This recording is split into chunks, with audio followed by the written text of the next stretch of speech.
Okay. Question में क्या दिया हुआ है? एक मास है m, बॉक्स है, ठीक है। उसका मास क्या है? m है, ठीक। ये हमारा बॉक्स है, वो लटकाया गया है दो रोप से, ठीक है। दोनों रोप वर्टिकल वॉल से थीटा एंगल पे इंक्लाइंड है, ठीक है। तो हम क्या, वर्टिकल से ये वाला एंगल हमको दिया गया है, ठीक है, दोनों का। तो सबसे पहला काम हमारा क्या होगा? सबसे पहला काम हमारा होगा कि हम फ्री बॉडी डायग्राम बॉक्स का ड्रॉ करेंगे, ठीक है। ठीक, तो हम क्या करेंगे? फ्री बॉडी डायग्राम ड्रॉ करेंगे, किसका? बॉक्स का, ठीक। क्योंकि हमको टेंशन निकालना है रोप्स में, है ना। रोप्स में हमको टेंशन निकालना है। तो हम फ्री बॉडी डायग्राम हम पहले बॉक्स का ड्रॉ करके देखते हैं और उसका एनालाइज करके देखते हैं कि T1 T2 आ जाता है कि नहीं आता है, ठीक है। T1 T2 क्या है? T1 T2 क्या टेंशन है इन रोप्स में, ठीक है। तो अभी देखते हैं कि कैसे, ठीक है। सबसे पहले हम बॉक्स का फ्री बॉडी डायग्राम ड्रॉ करेंगे, ठीक है। तो हमने क्या किया, बॉक्स ड्रॉ कर लिया, ठीक। अब हम क्या करते हैं, चार एक्सिस मतलब एक्सिस ड्रॉ भी कर लेते हैं, ठीक है। उससे हमको क्वेश्चन करने में आसानी होगी, ठीक है। एक्सिस ड्रॉ हमको करना ही पड़ेगा क्योंकि हम क्या करना चाहते हैं, हमको एंगल्स वगैरह भी शो करना पड़ेगा, ठीक है। इस तरीके से हमने क्या ड्रॉ कर लिया, एक्सिस भी ड्रॉ कर लिया, ठीक। वर्टिकल एक्सिस हमारा y है, हॉरिजॉन्टल एक्सिस हमारा x है, ठीक है। ओके। अब बॉक्स पे कौन कौन से फोर्सेस लग रहे हैं वो हमको देखना है।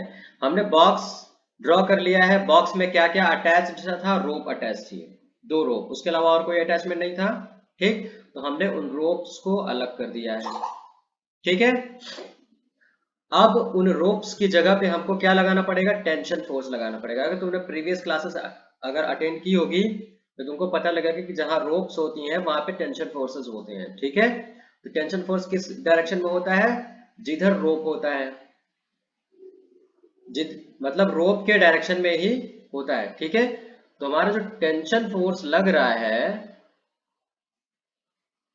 ठीक, वो कुछ इस डायरेक्शन में लग रहा है, ठीक है,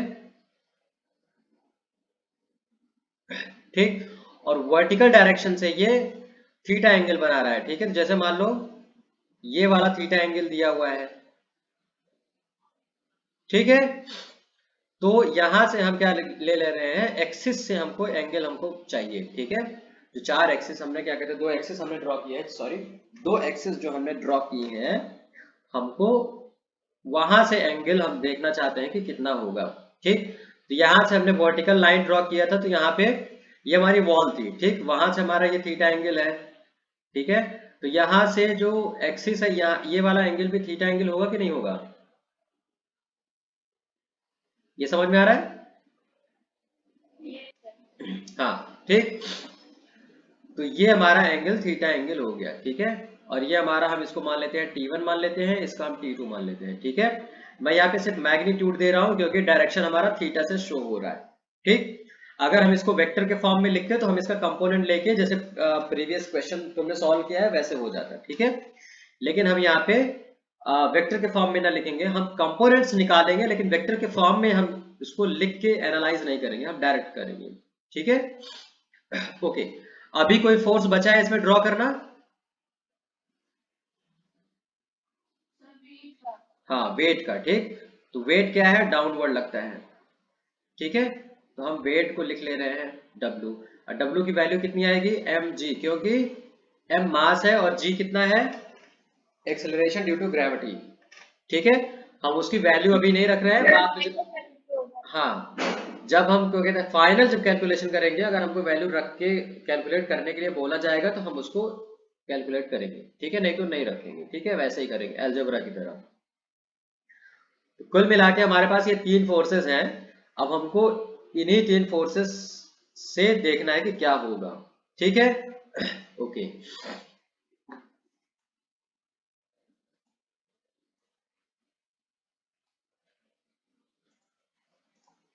ओके,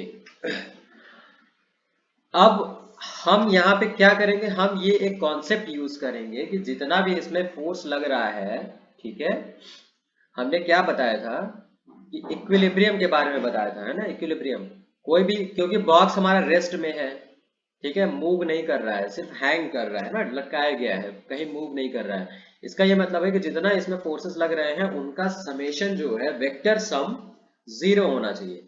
ठीक, तो अगर हमारा क्या वेक्टर है, अगर T1 अगर हमारा वेक्टर है, ठीक है, इसको हम वेक्टर की तरह अगर ट्रीट करें, T2 अगर हमारा वेक्टर है और W अगर हमारा वेक्टर है, तो वो उसका सम क्या होना चाहिए, 0 होना चाहिए। ये हमारा किसकी वजह से आता है, ये हमारा जो है इक्विलिब्रियम, बिकॉज हमारा जो बॉक्स है वो इक्विलिब्रियम में है, ठीक है, रेस्ट में है, इसलिए इस पे जितने भी फोर्सेस हैं उनका एडिशन अगर हम निकालेंगे तो 0 आना चाहिए। ठीक, अच्छा, इस लाइन का क्या मतलब होता है, इस लाइन का यह मतलब होता है कि अगर हम इन वेक्टर्स को, अगर इन वेक्टर्स का अगर हम कंपोनेंट निकालें, ठीक है, T1x i लिखें प्लस T1y लिखें j, ठीक है, ये हमारा T1 वेक्टर हो गया, ठीक, और ये हमारा T2 वेक्टर हो गया।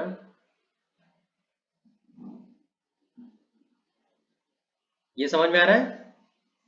ठीक, ये हमारा T1 वेक्टर है, ये हमारा T2 वेक्टर है, और हमारा W क्या है, W भी हमारा क्या कहते हैं, लेट्स से कि J डायरेक्शन में है। ठीक, तो हमारा उसको हम J डायरेक्शन में मान लेते हैं। इन सब का सम क्या होना चाहिए, 0 आना चाहिए।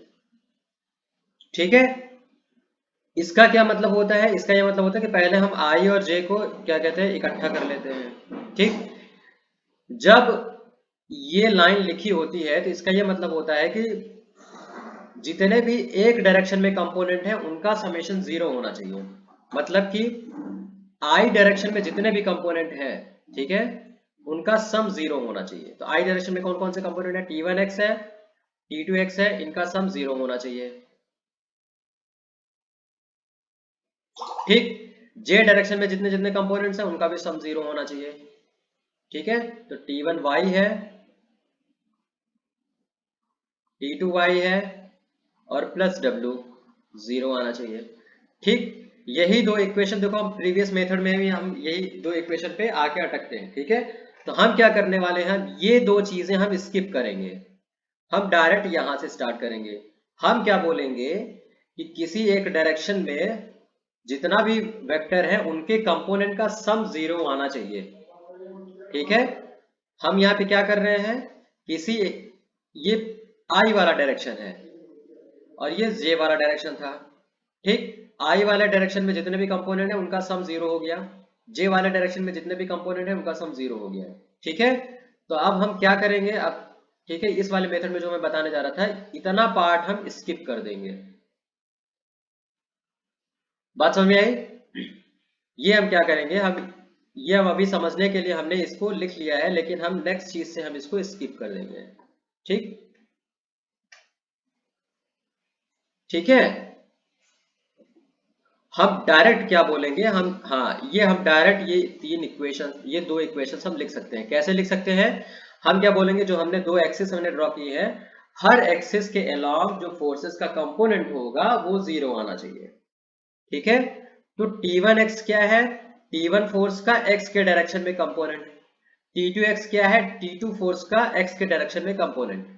ठीक है, T1y क्या है, y डायरेक्शन में T1 वाला, T1 फोर्स का कंपोनेंट।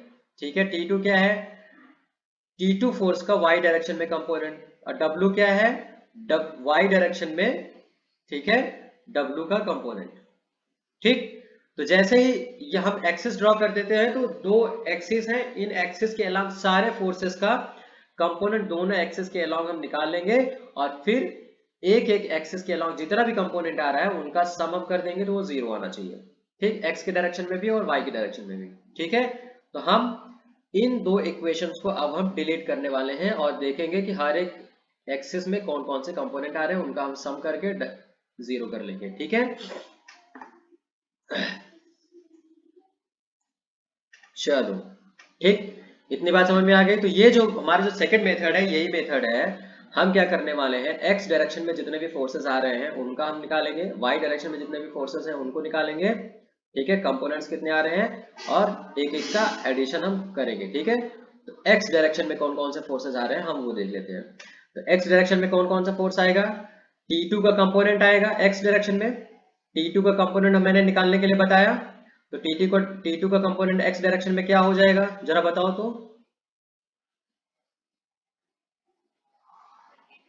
हाँ, T2 का एक्स डायरेक्शन में कंपोनेंट कितना आएगा,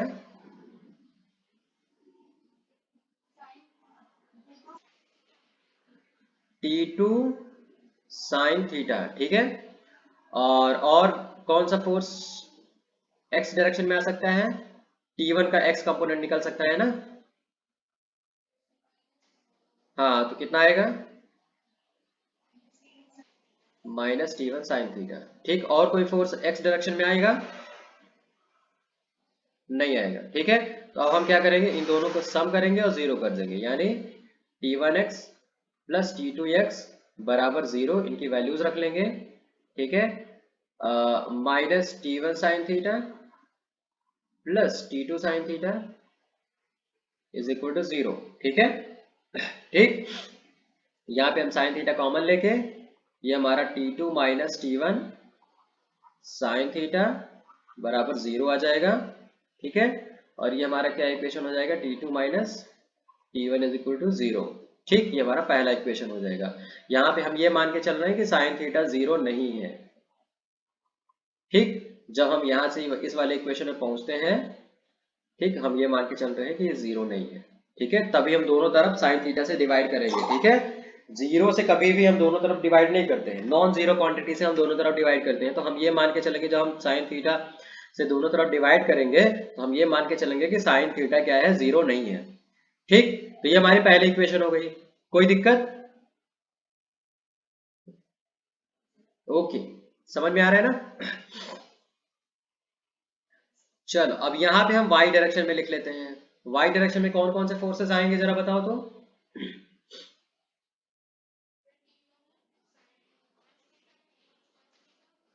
T1 cos थीटा आ जाएगा, T1 का y component T1 cos theta plus T2 cos theta आ जाएगा, T2 का y कंपोनेंट है ना, T2 cos थीटा, ठीक। और क्या आ जाएगा, क्योंकि हाँ माइनस में, हाँ माइनस mg आ जाएगा, क्योंकि mg जो है नेगेटिव y एक्सिस की तरफ है, तो माइनस mg। अब इन तीनों का सम कितना आना चाहिए, टोटल कितना आना चाहिए, जीरो आना चाहिए, ठीक है। तो ये हमारा दूसरी इक्वेशन हो जाएगी, ठीक है। T1 cos थीटा हम कॉमन ले लेते हैं, तो T1 plus T2 cos theta minus mg बराबर जीरो, ठीक है। ये हमारी दूसरी इक्वेशन हो गई, ठीक। अब equation one and equation two को हम सॉल्व कर लेंगे तो हमारा आ जाएगा, ठीक है। इक्वेशन वन से हमारा क्या आ गया था, T1 बराबर T2 आ गया था, ठीक है।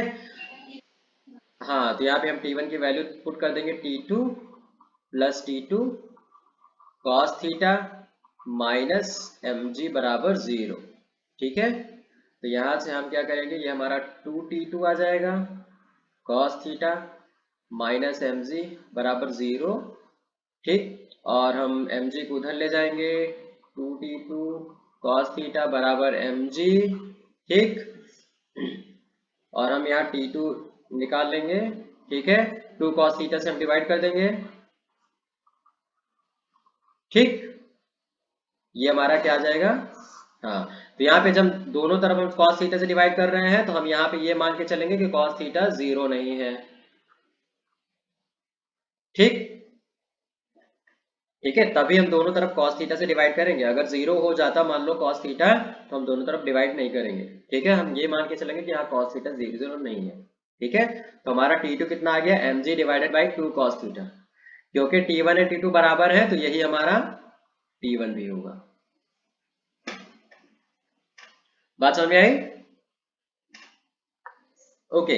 जो प्रीवियस मेथड मैंने बताया था, ठीक है, वो x और y कंपोनेंट के पहले कुछ एक दो स्टेप और हुआ करते थे, उसके बाद ये सारे स्टेप कॉमन है दोनों में, ठीक। तो ये मेथड थोड़ा सा छोटा हो जाता है जब हमको ये चीज इक्विलिब्रियम वाला जो कॉन्सेप्ट हमको क्या कहते हैं पता हो जाता है कि अगर हम वेक्टर सम हम निकालते हैं तो उसका क्या मतलब होता है, ठीक है। तो ये हमारा मेथड थोड़ा सा छोटा हो जाता है, ठीक है। तो कुल मिला के हमारा जो इस मेथड में हमने एक जो कॉन्सेप्ट यूज किया वो क्या है, ठीक है। जब हम इक्विलिब्रियम हम पार्टिकल्स का निकालते हैं, ठीक है। कोई पार्टिकल है,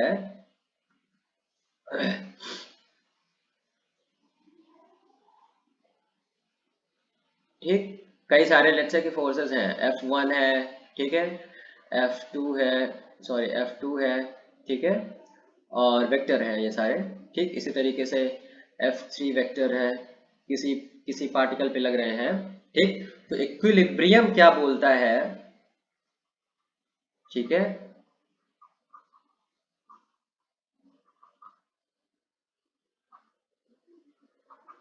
इक्विलिब्रियम में है ये पार्टिकल, तो क्या कहते हैं ये हम, अगर ये इक्विलिब्रियम है तो हम क्या लिख सकते हैं, F1 plus F2 plus F3 बराबर 0 लिख सकते हैं, ठीक है, ठीक। अब इसका क्या मतलब, हाँ, इस इक्वेशन का क्या मतलब है कि इनके जो x वाले कंपोनेंट है ये 0 कब होगा, जब इनके x कंपोनेंट का सम 0 हो, ठीक। इस इक्वेशन में दो इक्वेशन निकल के आ जाती है, ठीक है। ये दो इक्वेशंस है, तो पहले इक्वेशन क्या होगा, F1, क्या कह रही हो।